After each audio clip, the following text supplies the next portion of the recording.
Kasal meresmikan sarana dan prasarana Satdik TNI AL yaitu Satdik 1 Tanjung Uban, Satdik 2 Makassar, Satdik 3 Sorong, Kadik Latal dan Skydiving, Pusdiskus Kodikopsla Surabaya.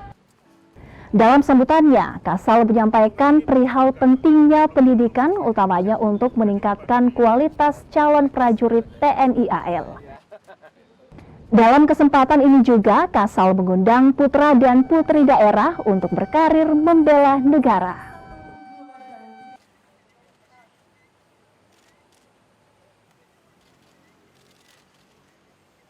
Jadi kita udah ada di 3 tempat di Indonesia bagian barat, ada di Tanjung Uban, di Indonesia bagian tengah berada di Makassar, dan di Indonesia bagian timur berada di Sorong.